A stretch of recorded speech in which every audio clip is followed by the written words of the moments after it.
Shalom saudara-saudari yang terkasih di dalam Tuhan Yesus. Senang rasanya bisa kembali berjumpa pada hari ini.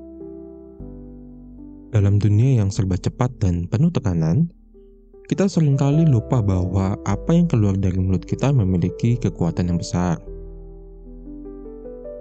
Hari ini kita akan merenungkan di kitab Efesus 4 ayat 25-32. Tentang bagaimana kata-kata yang kita ucapkan bisa menjadi alat Tuhan untuk membangun, atau bisa juga menjadi senjata yang menghancurkan. Mari kita renungkan bersama renungan hari ini yang berjudul Kekuatan Kata-Kata Membangun atau Menghancurkan. Namun sebelum kita memulai renungan hari ini, mari kita awali dengan doa. Tuhan Yesus yang Maha Kasih, kami datang di hadapan-Mu hari ini dengan hati yang terbuka dan rindu akan firman-Mu. Terima kasih karena Engkau telah memberi kami nafas kehidupan dan kesempatan untuk merenungkan kebenaran-Mu pada hari ini. Kami mohon ya Roh Kudus, pimpin renungan hari ini. Bukalah pikiran dan hati kami untuk mengerti betapa besar kuasa dari setiap kata yang kami ucapkan. Ajar kami untuk berkata-kata dengan kasih dan bukan dengan amarah. Dengan rendah hati kami ingin belajar dari kitab Efesus 4 agar hidup kami mencerminkan kasih Kristus dalam setiap percakapan. Dan biarlah setiap kata-kata yang terucap hari ini membawa penguatan, penghiburan, dan perubahan. Di dalam nama Tuhan Yesus Kristus kami berdoa dan mengucap syukur. Haleluya. Amin. Saudara-saudari yang terkasih, mari kita membaca kitab Efesus 4 ayat 25-32. Karena itu buanglah dusta dan berkatalah benar seorang kepada yang lain, karena kita adalah sesama anggota. Apabila kamu menjadi marah, janganlah kamu berbuat dosa. Janganlah matahari terbenam sebelum padam amarahmu, dan janganlah berkesempatan kepada iblis.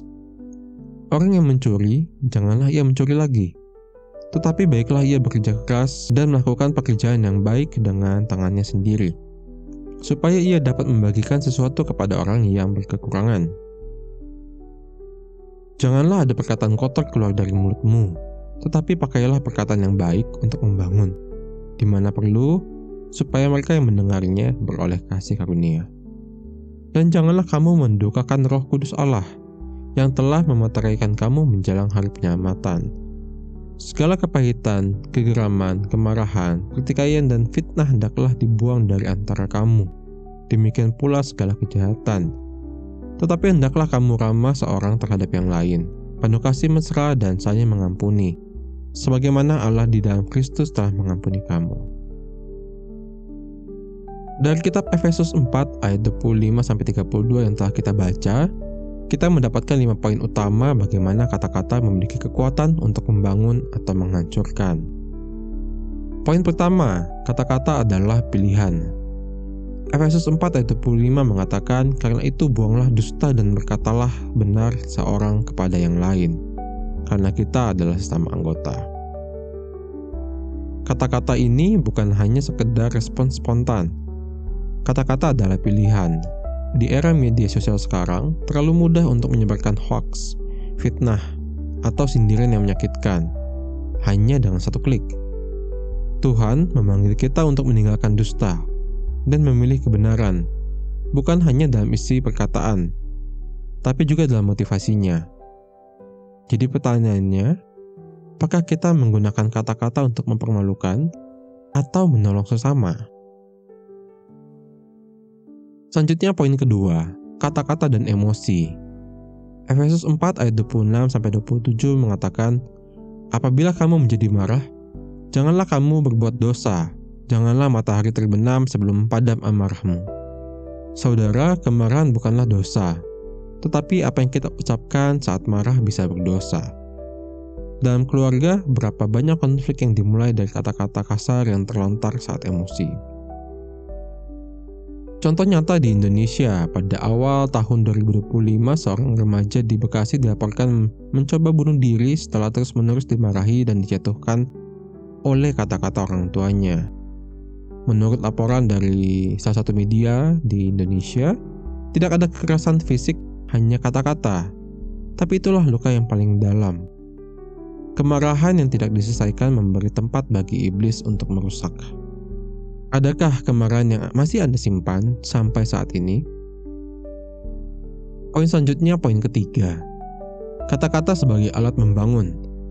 Efesus 4 ayat 28-29 mengatakan, pakailah perkataan yang baik untuk membangun, di mana perlu, supaya mereka yang mendengarnya beroleh kasih karunia.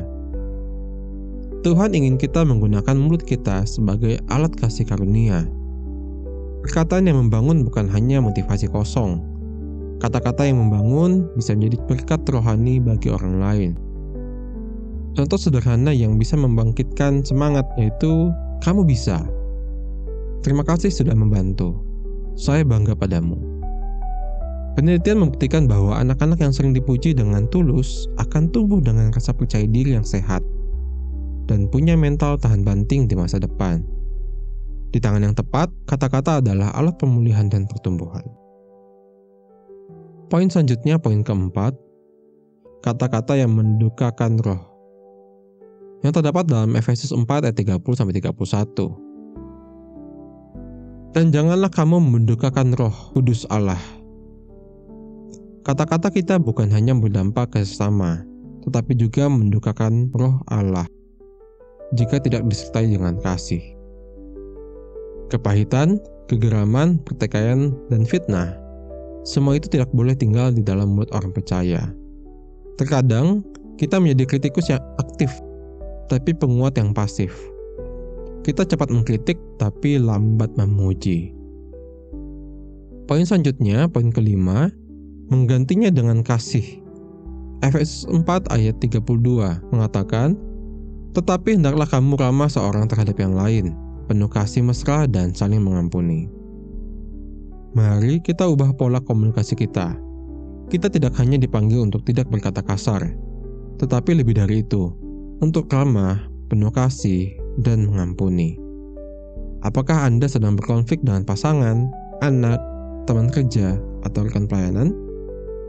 Mungkin Tuhan menunggu Anda mengambil langkah pertama dengan sebuah kalimat. Satu kata penuh kasih bisa menjadi awal dari rekonsiliasi. Saudara-saudari, hari ini mari kita periksa ulang setiap kata yang telah kita ucapkan. Apakah kita sedang menjadi saluran kasih karunia, atau tanpa sadar menjadi alat kehancuran? Ingatlah, satu kata yang memberi semangat bisa mengubah hidup, tetapi satu kata yang tajam bisa menghancurkan hati. Mari kita pilih untuk membangun, bukan menghancurkan. Mari kita pilih untuk mengasihi, bukan melukai. Amin. Saudara-saudari, mari kita tutup renungan hari ini dengan doa. Bapa yang penuh kasih, kami bersyukur atas firman-Mu hari ini. Engkau telah mengingatkan kami bahwa setiap kata yang kami ucapkan adalah pilihan, dan pilihan itu bisa membawa kehidupan atau kehancuran. Tolong kami ya Tuhan, agar tidak terjadi lagi kami menggunakan kata-kata kasar atau yang menyakitkan. Ajar kami untuk menjadi pembawa kasih karunia lewat perkataan kami, baik kepada pasangan kami, anak-anak kami, teman, bahkan kepada orang asing. Kami serahkan lidah kami ke dalam tangan-Mu agar digunakan hanya untuk membangun, bukan menjatuhkan. Tuhan, ubahlah pola pikir dan kebiasaan kami supaya hidup kami menjadi kesaksian kasih-Mu melalui kata-kata yang penuh kebenaran dan kasih. Terima kasih untuk renungan hari ini, di mana hati kami telah diperbaharui. Di dalam nama Tuhan Yesus Kristus, kami mengakhiri renungan hari ini dengan syukur dan pengharapan. Haleluya. Amin.